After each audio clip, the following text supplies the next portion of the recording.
अब आपको सीधे ले चलते हैं विधानसभा के बाहर, जहां पॉलिटिकल एडिटर लाल सिंह फौजदार, जवाहर सिंह बेगम से खास बलात् या प्रलोभन से उनको बख्शा नहीं जाएगा। देखिए, भारत धर्मनिरपेक्ष राष्ट्र है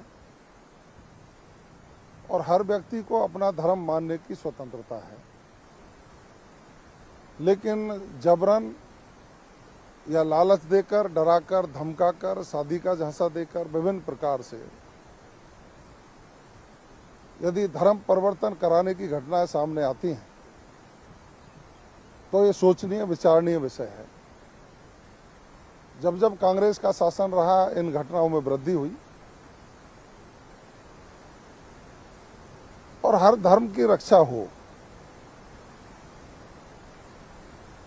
इसके लिए राजस्थान विधि विरुद्ध धर्म संपरिवर्तन विधेयक 2025 राजस्थान की विधानसभा में विचारार्थ रखा गया है।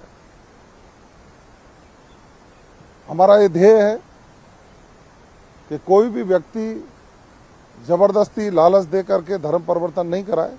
पिछले दिनों जो अध्ययन हुए हैं, जो घटनाएं हमारे सामने आई हैं, तो हमारे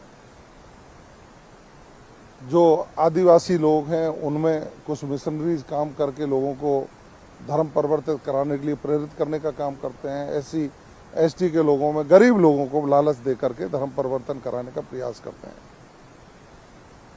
तो सरकार ने महसूस किया कि ऐसी संस्थाओं पर, ऐसे व्यक्तियों पर कठोर कार्रवाई करने की आवश्यकता है। इस विधेयक को विचारार्थ सदन के समक्ष रखा गया है और सरकार का यह प्रयास है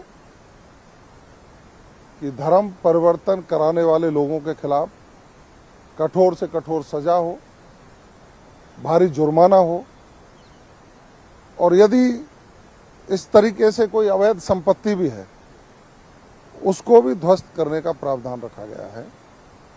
आज सदन में विचार होगा और हमें पूरी उम्मीद है कि इस विधेयक को पारित कराकर कानूनी जामा पहना करके राजस्थान में कठोरता से लागू करेंगे। दो घटनाओं पर जरूर आपसे चर्चा करना चाहूंगा। कल जिस तरह विपक्ष ने कानून व्यवस्था को लेकर हंगामा किया, एक वो चोगा पहन कर आए, बैनर पहन कर आए, जिसमें आरोप था कि राजस्थान की कानून व्यवस्था ठीक नहीं है, दलित अत्याचार, महिला अत्याचार, रेप की घटनाएं बढ़ रही हैं, लेकिन आपका कहना है कि जो आंकड़े हैं वो आपके पक्ष में है। देखिए, आंकड़े ही नहीं, सत्यता हमारे पक्ष में है। कल जिस तरह का ढोंग उन्होंने किया, उनकी जैसी एक आवरण लग रहा था, सदन की मर्यादा को भी उन्होंने तार तार किया। और मैंने जब पिछले 1.5 वर्ष के और उनके 1.5 वर्ष के आंकड़े रखे तो निरुत्तर थे। नेता प्रतिपक्ष जी स्वयं दलित समुदाय से आते हैं। उनकी जब सरकार थी तो दलित अत्याचार बढ़े, दलितों पर हमले बढ़े, दलितों के साथ बलात्कार की घटनाएं बढ़ी, छेड़छाड़ की घटनाएं बढ़ी। और माननीय मुख्यमंत्री भजनलाल शर्मा जी के नेतृत्व में पिछले 1.5 वर्ष में छेड़छाड़ की घटनाओं में 42% तक की कमी आई है। तो वो चेहरा छुपाते हुए घूम रहे थे, उन पर जवाब नहीं है। कांग्रेस के राज में कानून व्यवस्था पूरी तरह फेल थी। आज कानून व्यवस्था सुदृढ़ हुई है तो कांग्रेस मुद्दा विहीन होकर के विभिन्न प्रकार की नौटंकी कर रही है, जिसको राजस्थान की जनता भली भांति जानती है। कांग्रेस अप्रासंगिक हो चुकी है। लास्ट सवाल जवाहर सिंह जी, आपको मीटिंग में जाना है। कल आप 3 दिन का दौरा करके लौटे, सभी मंत्री, प्रभारी मंत्री, और कल मंथन चिंतन हुआ भजनलाल शर्मा के साथ, आपका सीएम के साथ। तो क्या निकल कर आया और क्या उम्मीद हम कर रहे हैं आने वाले दिनों में, जिनको आज पानी के कारण, अतिवृष्टि के कारण जो दुख हो रहा है, संपत्ति का नुकसान हुआ, उनको बड़ी राहत आपकी सरकार देने की तैयारी में है? देखिए, प्रदेश के मुख्यमंत्री जी इतने संवेदनशील हैं कि जब बाढ़ और अतिवृष्टि हुई तो स्वयं हवाई सर्वे के लिए निकले। जगह जगह उतर करके उन्होंने लोगों से संवाद किया, उनके दुख दर्द बांटे, उनकी समस्याओं को जाना, और उसके बाद मंत्रियों को, विधायकों को निर्देश दिए। मैं स्वयं भी और आपदा प्रबंधन मंत्री जी, हम दोनों गए, हम जनता के बीच में गए, और फिर दोबारा उन्होंने निर्देश दिए, क्योंकि लगातार बारिश हो रही थी, तो सभी विधायक और मंत्रीगण जो भारतीय जनता पार्टी के हैं वो क्षेत्र में गए, जनता के बीच में गए और माननीय मुख्यमंत्री जी को कल हालात से अवगत कराया। उनकी संवेदनशीलता और सहृदयता है।